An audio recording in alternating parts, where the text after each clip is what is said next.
محمد سراج مبارك مستروي إلي دم قلمم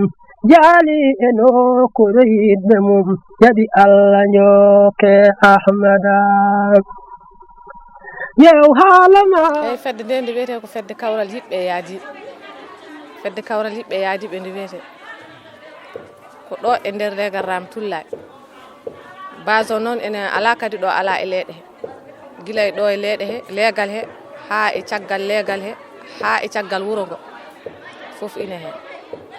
e hande non hoore joni jogi ganto arani e galle o kam ko mawdum omo dari e jokkere en dam no feewi e ko nyander non nyande altinde min puddino kono ko mawdum machallah ko jam tan kadi min ji hen ko doole tan kadi min ji hen ko mawdum gilay galle o hay ciaggal galle o gor fo en wada hen fodde mudum e ko mawdum ko jam tan kam so Allah min ji hen e ko mawdum ngam so Allah galle o kadi hande kadi omo beydi kadi no feewi gila ko wadano ko ha e kadi odo nyalawma hande ko mawdum galle omo beydi no feewi cioftal ngal no beydi badal ngal kadi no beydi ay me adi foko salminde dennangal bandirabe tawtarabe odo nyalaw e ko weltade kadi e parce que haalo weebaani suɓeede fodde ngal ɗo dental ko wiyeede ar waɗa représenté jooɗiɗo ɓe wona hunde weemde e calmini fof en calmini ceerno men ceerno baba galle la wona hannde min nganndudir ma to presque komi almudu makko kono wirni ko noon e ko weltade tan fedde nde kadi machallah ande dari darde nganndanɗaa hoore ma wona tan ko faate kumtari mi association gil waɗa créé mataw foti hadde duuɓe 4 en walla 5 en min kam ko année passé o ɗo natmi hen mais gil nanmi hen ko avantage rek jimi hen e par ce que min mbaɗɗumo genre comme no pieni goto amen fof kala caɗele ne wawi hebde fedde nde en dari darnade ɗum e peeɗen noon koko ballodiral tan kadi yimɓe jokkodir endam sa yi hande yimɓe no jooɗi ɗo à cause de piiɗe ko piiɗe hande mbatti goto fof hande andi suudu goɗɗo yimɓe cuusodira kadi e ko faate ɗum kadi min jogui kadi fad social so jomum woni en besoin wayno cumoraɗo en wayno jomum sellani en ɗum foof fedde nde ene jogui gandanɗa hoore ma so hunde wodi ko keeɓi tan faddem nan ɗo natata groupe wi enen de enen gonde de caɗele goto fof no yo waɗa hen ko kala ko jomum wawi ala o ɗum toɗɗi ala kala ko mbawɗa mbuɗo so temedde ɗiɗi so ujunere fof fote amen fedde nde anniyi o ko goto miijo ngo ko woto kadi minen darni tan darnade wuuro ngo wonɓe caɗele kadi min jejjitani ɗumen hay wonɓe hôpital uji hay bayeji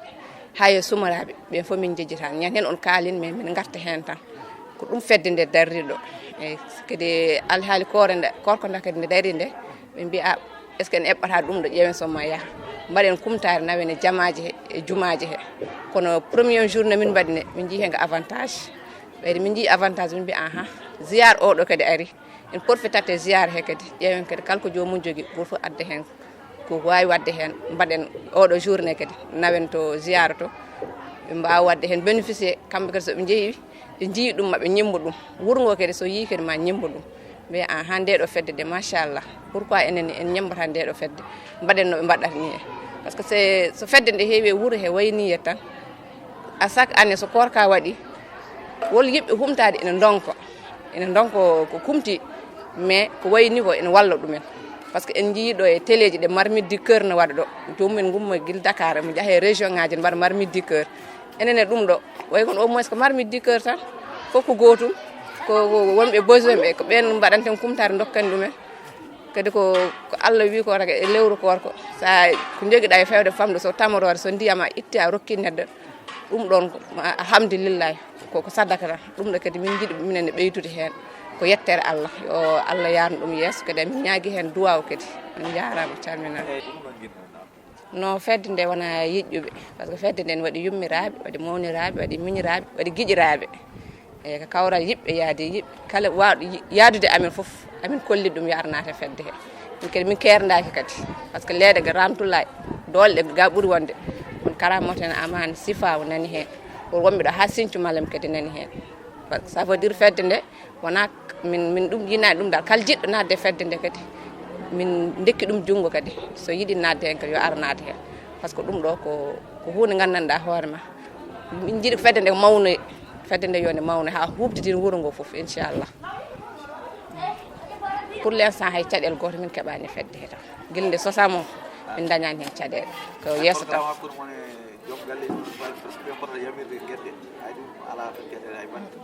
non hay ɗum ko yamirore par ce que sa naate fedde a heɓat yamirore ɗo sikki sa naati hen kala ko mbawɗa hen hebde an hokki hoore ma minen noon koye yamirore tan min dogata kadi amin jetti joom galleji ɓe par ce que kamɓe dokki min yamirore kamɓe cuusni min yomin naate fedde he ɗum noon kadi yettere Allah amin jettiɓe kadi no feewi e machallah gondiggu ene feewi ene yooɗi e par ce que mawɓe kam machallah koɓe yummiraɓe koɓe gorguilaɓe ko mawniraɓe tedduɓe minen kadi sukaɓe kadi min gari kadi min dewi caggal mabɓe nani hen defanteri nani hen jaram nani hen kala tan ko ñalawma ina namdi nani hen eyyi hay ɗum ko webtinde rok tottiroɓe ɓe wonande neleteɓe yo tottiroyde ko webtinandeɓe eyyi ko yettudeɓe tan kamɓe jomiraɓe galleji ɓe e jardeɓe saabu nde wonnoon hay ko waɗate hen ko koye mabɓe heɓete so tawi heɓaka e mabɓe ala ɗo dañete banggue goɗɗo eyyi ɗum kadi ko yettudeɓe no fewi erade ko bandiraɓe ko rek yo gara jagga hen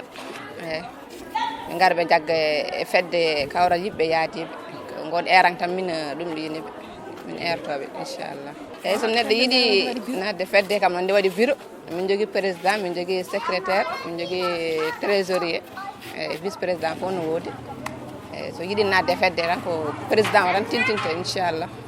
wala seeɗa no min cuwa dañde carte membre taw inchallah min cuwa dañde kono amin en jogui anni wadde ɗum amin ganni waɗde ɗum carte membre min ganni waɗde kadi GIE kadi so dañama kadi min mbaɗa ɗum comme groupement ni genre groupement tini inchallah assalamu aleykum wa rahmatullahi taala wa barakatuh en mbi kadi alhamdulillahi rabbil alamin alhamdulillahi rabbil alamin alhamdulillahi rabbil alamin ceerno men wiyettiren hen Allah ni en beltima lawol baɗalngol ngol en mbino hono maggol maaro heɓtata ko kono kadi en mbiyat ngol ɗo wappiti ɗum 1000 fois sabu en gaddi e dow jaam en jotti en gaddi kadi en eɗo ɗo hani addede en gaddi e dande mommo makko sabu hande alhamdulillah ben ko ziyara ko 17 korka ina waɗe ziyara wolde badre donc noon ko ɗum hawriti hen waɗanno ko période kamɓe mbanno programme ko altini en ko nandi en kono hono hande vraiment weeɓani sabu yimɓe ngari ha kewi hoɓɓe ngari partout gimmi partout won immiɓe ɗo e Sénégal Gambie Mauritanie Mali Guinée en ɗiɗo foof Guinée Bissau Guinée Conakry yimɓe ngari ha heewi vraiment ndeke ko ɗum waɗalo ko mbarne waɗano mbarne ɗum waɗano par ce que vraiment ari koye place kadi yetti kadi fof tawi hato jinako fof en alhamdulillah rabbil alamin sarwama ha gasi ha laaɓi haji wona fof wala ko laami mina mbiɗa waɗa distingué quoi ko aduna ko fof sarwama gasi en kabri ceerno joni nde wonno yimɓe ne keewi pour aro tema hen e weɓata kadi e ndeeɓi hirde seeɗa e ko juula ko en jeeyi haɗo caali ɗo ene gasa image on yaltani en kabrima noon en mbimi horɓe Allah ɓe ɓe mbaɗinoɓe gono wadde ni waɗan dental ni en gaddi o weltima hen no feewi o duwima en beltima kala ko ɓe belti enen ɓuuri weltade sabu ko enen goni e représentant ji maɓɓe ga o enen goni porte parole uji maɓɓe ga ɗo donc noon wadde vraiment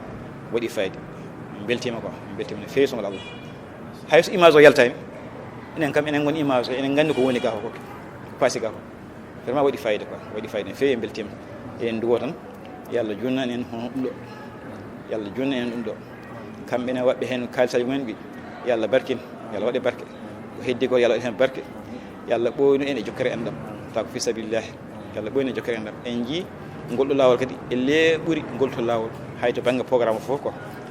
waɗa hen ko yiyandam mi loskani ko woni nder kono kam fodde ko feeñi ko jiimi ko e lengol lawol ɓuuri wadde gartam wadde développé ko e vraiment en beltima en duwima tan yo Allah waɗe men barke yo Allah waɗe ƴiƴe men barke yo Allah waɗe ɓesguji ɗi barke yo Allah waɗe golleji he barke yo Allah waɗe dewle mabɓe barke yo Allah rokki enen fof wurde sabi Allah